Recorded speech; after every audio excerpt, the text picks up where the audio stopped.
Alright guys, got this flipper installed for this customer. What I did is I mounted the Knight plate. It's still in the plastic wrapper to protect it, and the stickers are not mounted to the plate, but it's mounted for shipping purposes.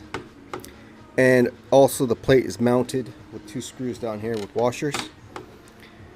And just to show you that it works, I'll power it on right here. Okay, I got it hooked up to this little charger through the cigarette port.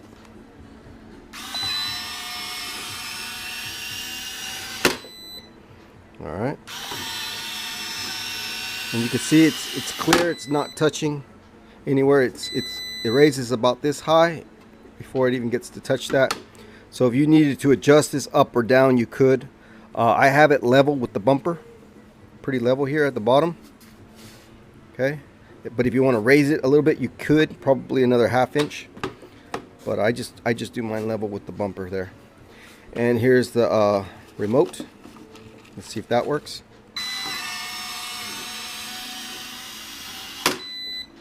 And try it again. All right, everything's in working order, and it's ready to ship.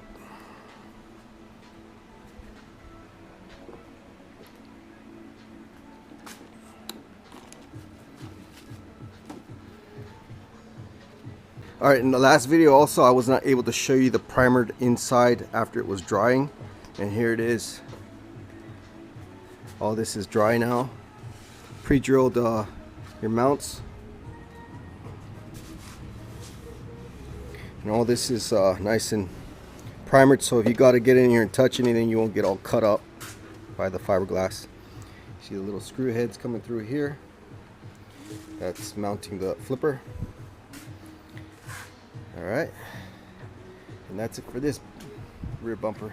Again, this is the last license plate flipper that I have in stock. I don't have any more, so if anybody orders in the future, I might have to refund you for the flipper itself. You can still order the fiberglass rear bumpers though. It's up to you if you can find those flippers. They're China made. Yeah, like I said, they're the supply chain in this country and probably all over the world is a little funky and weird right now, so it's kind of hard to get some certain supplies. But they do sell one that's a little bit wider, doesn't quite fit this bumper, so beware of that, and I've had videos of that in the past. So this is Jacob, Knight Rider Shop. And next video guys, I'll be sanding this 4-season bumper down. It's full of dust right now, but I'll get it de-waxed with wax and grease remover. Get this thing sanded, fill any imperfections, get this mold line grinded down all the way around, fill that, sand it some more, and then get it ready for primer. Show you the inside of it. Okay, see the mounts, see how thick these mounts are? But yeah, they should be about that. You shouldn't be able to even flex it. I mean, if you want really good sturdy mounts. Okay, so that's a 4-season bumper I'll be sanding next. And then soon, right after that, well, or during this, I'm going to be popping out this 2TV dash for another customer. It's been sitting in here. It's fully cured. Long time ago it's been cured. So I'm going to be popping this out and working on that next. So those are the two next parts I'll be making, or they're already made. I'll be, prepping it for primer.